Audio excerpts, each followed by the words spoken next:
Crônicas do Amanhecer. Por Feijão, Centro Espírita Allan Kardec. Balneário Gaivota, 11 de abril de 2018. Sonho ou pesadelo? Cientistas desenvolvem dispositivo capaz de manipular a memória. Uma boa memória é questão de sobrevivência, independência e, acima de tudo, identidade. A memória humana é o fantasma da medicina neurológica, uma rede ampla em mudança contínua, com comunicação multidimensional entre as células, que permite saber qual é a capital do Kentucky e reproduzir as emoções do primeiro amor.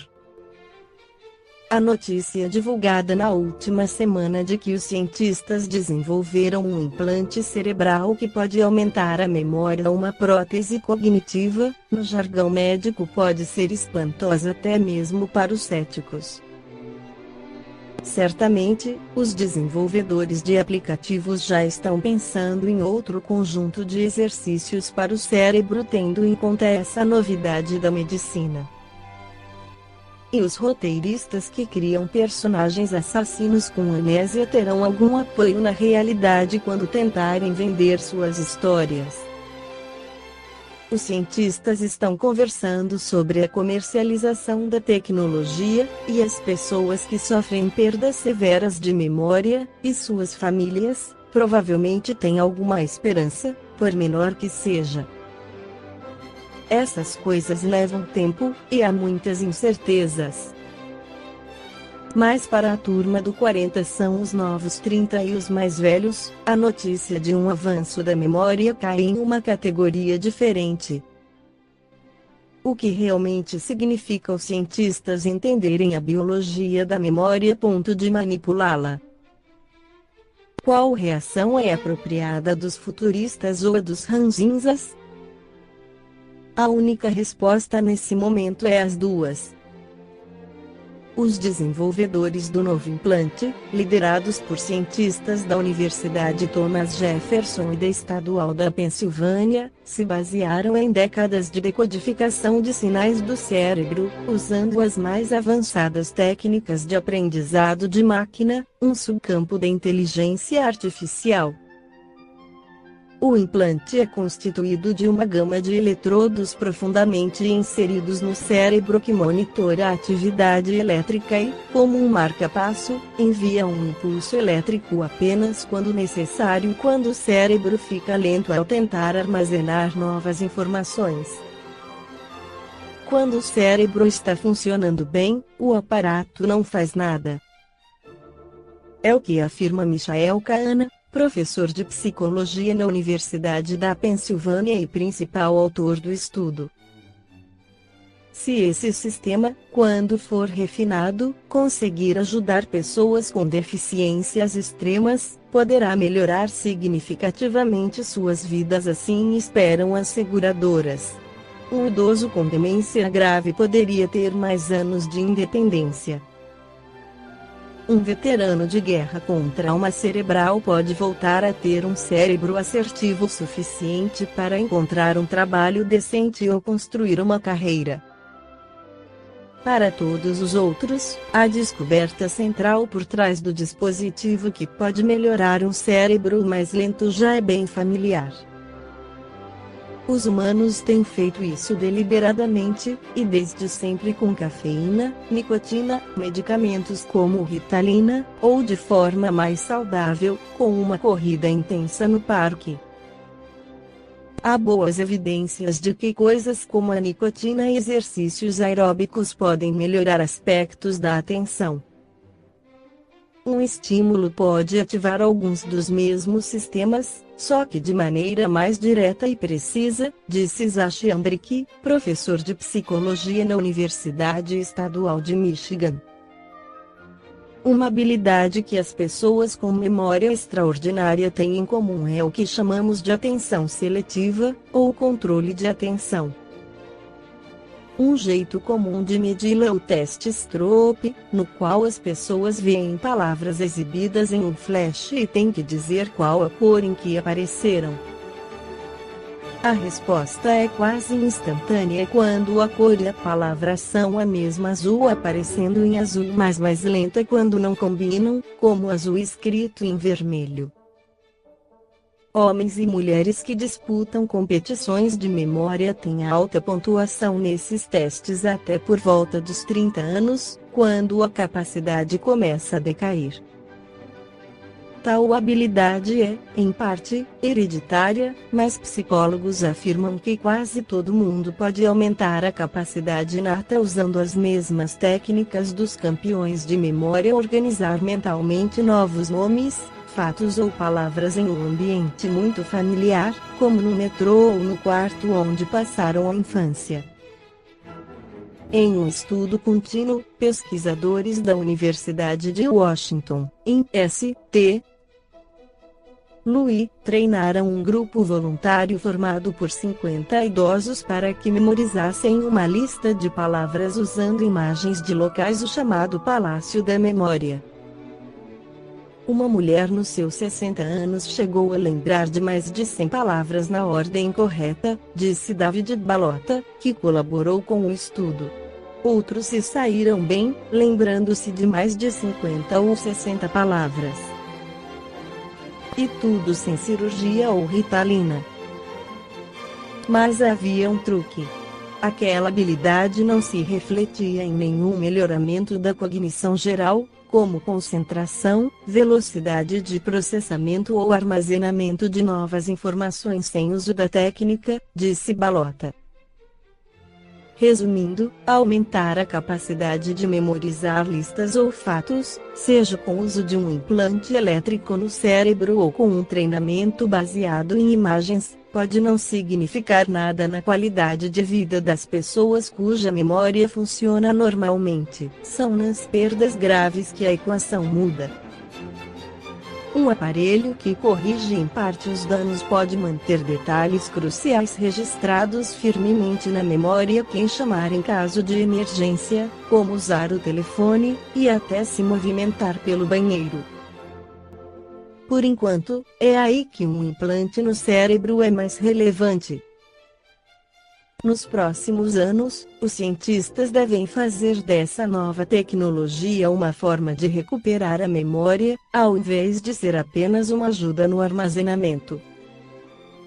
Achamos que há mais variações na recuperação do que no armazenamento, disse Kahana, com relação ao potencial para melhorar o desempenho. E, quando isso acontecer, tudo pode mudar. Dar às pessoas com sérios problemas uma forma de armazenar os aspectos cruciais da vida cotidiana seria certamente um avanço médico. Mas dar a eles, e a outros, um alcance mais vívido e profundo no vasto universo que já conhecem é um feito, e há anjos e demônios enterrados ali, não apenas nomes e fatos. Isso será o roteiro de um filme na vida real, ao qual todos devemos assistir com cuidado. No livro Estudos Espíritas, O Espírito Joana de Ângeles, pela psicografia de Divaldo Pereira Franco, esclarece nas páginas 48 e 73, formado por trilhões e trilhões de células de variada constituição, apresenta-se como o mais fantástico equipamento de que o homem tem notícia, graças à perfeição dos seus múltiplos órgãos e engrenagens, alguns dos quais, autossuficientes. Como o aparelho circulatório, que elabora até mesmo de que se faz preciso para o seu funcionamento e produtividade. Atendido por notáveis complexos elétricos e eletrônicos, é autorreparador, dispondo dos mais perfeitos arquivos de microfotografia, nos centros da memória, que, se pudessem ser equiparadas a uma construção com as atuais técnicas de miniaturização com que se elaboram os computadores, esses departamentos mnemônicos ocupariam uma área de aproximadamente 160 mil quilômetros cúbicos, tão somente para os bilhões de informações de uma única encarnação. Ele pode, no entanto, mediante o perispírito que ele vitaliza muitas evocações, reter e traduzir programações referentes em incontáveis jornadas pretéritas do espírito em ascensão para Deus. Aparelhado para as diversas atividades que se lhe fazem mister, dispõe do quanto lhe é imprescindível para as transformações e renovações que o mantêm com equipagem em funcionamento harmônico. Qualquer ultraje que sofra se lhe imprime por processos muito sutis, incorporando aos tecidos constitutivos da sua eficiência engravames e ofensas que o transtornam, como cobrador honesto junto ao condutor leviano que o dirige em regime inadiável de urgência. Muitos pensadores medievais adotaram a conceituação das vidas sucessivas, entregando-se às pesquisas mediante as quais não poucas vezes pagaram o atrevimento com a própria vida, em se considerando as intolerância e a ignorância então vigentes em torno dos problemas espirituais. Incontáveis pessoas se han surpreendido em face das lembranças das vidas passadas, em que mergulham inconscientemente, experimentando nas evocações os estados emocionais característicos das personagens que antes a animaram.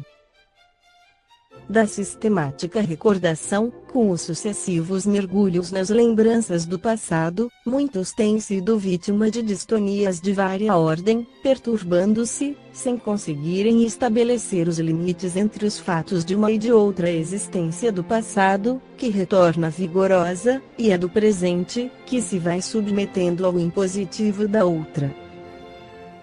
Na vida infantil, porque o espírito ainda se encontra em processo de fixação total nas células, apropriando-se do campo somático, a pouco e pouco, surgem frequentemente nos diversos campos da arte, da filosofia, da ciência e da religião os que externam precocidade surpreendente, revelando conhecimentos super em que vivem ou recordando-os em si interiormente.